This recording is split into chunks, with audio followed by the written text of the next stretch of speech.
Hey people, it's Brett here giving you my review for the new game by developer Bungie, published by Activision, called Destiny.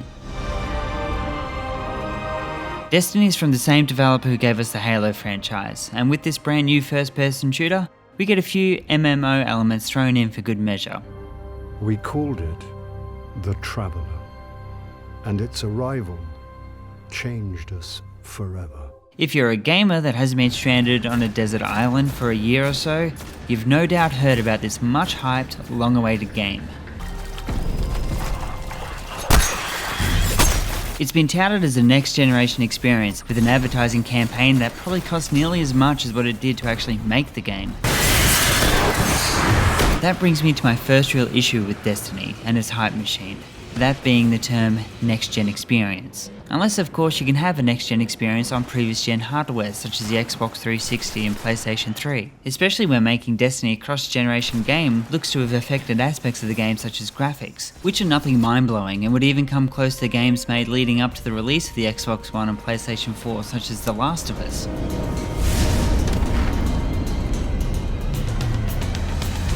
Having said that, graphics aren't everything. And it's not that Destiny looks bad. With detailed character models and enemy types, Destiny definitely holds its own. Its main letdowns are when it comes to textures and rehashed locations such as landscapes and corridors. Who are you? Why have you been watching us? I don't even have time to explain why I don't have time to explain.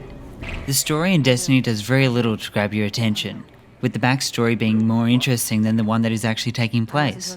I'm kind of looking forward to a game from Bungie set during the era when the Traveler first arrived on Earth, and its enemies soon followed, resulting in a huge battle that is only vaguely mentioned in this game.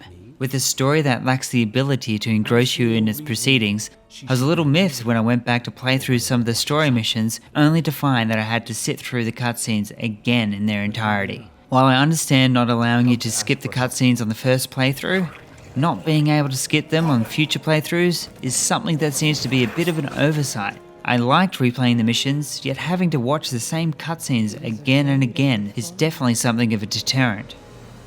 Character creation gives you plenty of options to give your Guardian plenty of personality, as well as different classes to add to the replayability. Upgrading your character is simple and gives a nice little bonus to what could have been nothing more than a generic shooter. With class-specific armor and abilities and gunplay that is carried on from Bungie's previous titles, the gameplay of Destiny is a real highlight, depending on the way you approach it.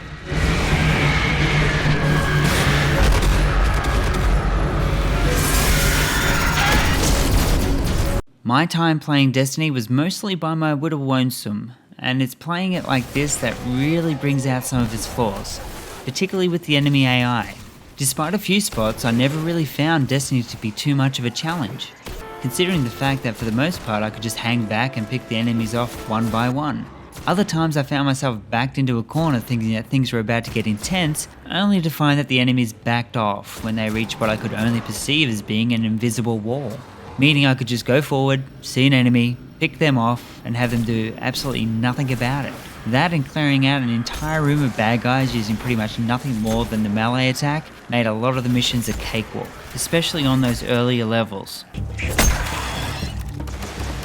After leveling up a bit, I had more fun going back and replaying missions, being an overpowered badass, throwing caution to the wind and leaving my enemy dead at my feet, not even breaking a sweat, trying of course to forget about the fact I could just hang back and pick them off.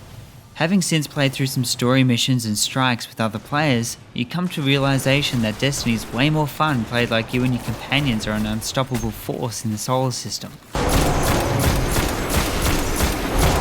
The boss battles for the most part are action-packed and varied, and if you don't have your wits about you, you could easily be overwhelmed by the non-stop barrage of enemies, making for some epic battles. With the challenging boss battles, I really got a great sense of accomplishment when I finally downed the oftentimes massive adversary. Once again though, I sometimes found myself let down by an aspect of Destiny such as level design, when I would find an easy way to just pick the big guys off with little to no effort.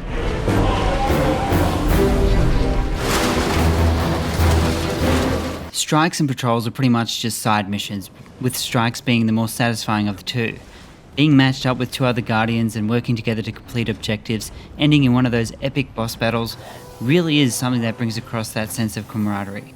Helping each other out from reviving a fallen teammate, to distracting a boss that may be giving your fellow Guardian a little bit too much heat, make the strikes in Destiny definitely worth replaying, and are really hard to find fault with.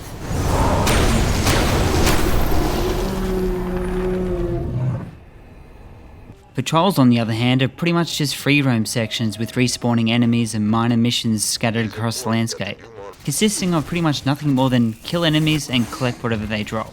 Patrols and free roaming wear thin pretty quickly, and if you see some cool structure you would like to explore off in the distance, you're kidding yourself if you think you can get to it to have a look around, as our annoying friend Mr. Invisible Wall rears its ugly head again. The world of Destiny is pretty big, if only there was something in it besides a couple of loot crates in each section. The feeling that it has been held back by older consoles is quite evident, not to mention the feeling that unfortunately it's another victim of the hype machine and the quest for that truly next-gen experience.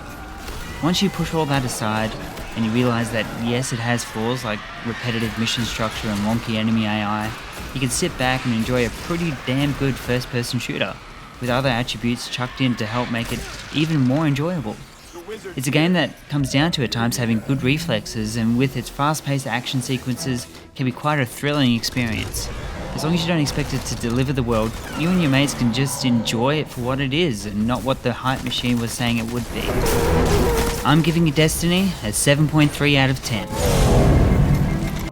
And I'll be giving my thoughts on the multiplayer in the next few days, so be sure to check back. And also subscribe to our channel for more game and movie reviews.